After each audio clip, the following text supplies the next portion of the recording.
Namanya sunnatut tadawul, sunnah pergiliran. Bunyinya, wa tilkal ayyamu nudawiluha bainan nas. Demikianlah hari demi hari, masa kejayaan dan keruntuhan, kemenangan dan kekalahan kami pergilirkan di antara manusia agar mereka bisa mendapat pelajaran. Jadi kita sebagai orang beriman, Pak, sekalipun kita berharap disayang Allah Ta'ala, dan mudah-mudahan kita disayang Allah Ta'ala karena iman kita benar, kita tidak bisa kemudian menuntut kepada Allah agar di dunia ini mengalami kemenangan terus-menerus. Nggak begitu, Pak, hakikat dunia. Dunia itu hakikatnya semua sifatnya bergiliran, bergantian, ya.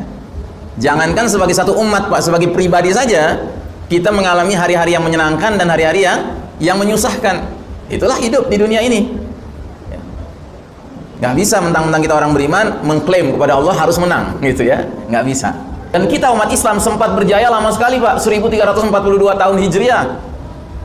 Lama, Pak, 13 abad.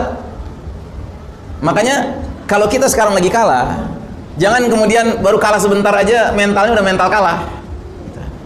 Ini yang sering saya katakan, menyadari kita sedang kalah sekarang ini itu satu perkara, tetapi membiarkan diri mengembangkan defeated mentality, mentalitas kalah, babak belur, ini nggak benar. Nggak boleh kita punya mentalitas babak belur, Pak. Itu bukan ciri orang beriman. Di mana Allah sebutkan itu? Allah sebutkan persis satu ayat sebelum ayat ini, Pak. Jadi 139-nya surat Ali Imran. Silakan nanti di rumah Anda pelajari ayat itu.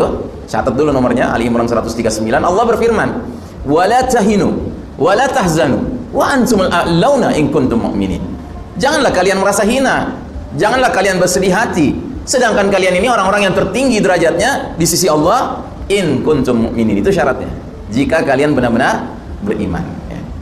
Sampai-sampai ada ulama mengatakan, kalau ada orang mengaku beriman tetapi mentalnya lemah, ya kan, berarti imannya bermasalah. Paham ya, Pak? Ya.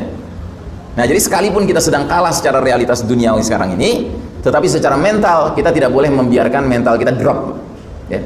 Makanya Said Qutb rahimahullah dalam kitabnya Ma'alim fit Thariq, petunjuk jalan, di bab terakhir dia menulis bab judulnya Isti'la'ul Iman, ketinggian iman.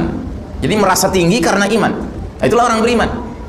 Orang beriman itu tidak merasa tinggi karena kekayaan, tidak merasa tinggi karena jabatan, tidak merasa tinggi karena popularitas, tapi dia merasa tinggi karena iman. Iman membuat dia merasa tinggi. Dan begitulah mestinya orang beriman. Dia tidak mengandalkan yang lain selain daripada iman untuk mengangkat dirinya.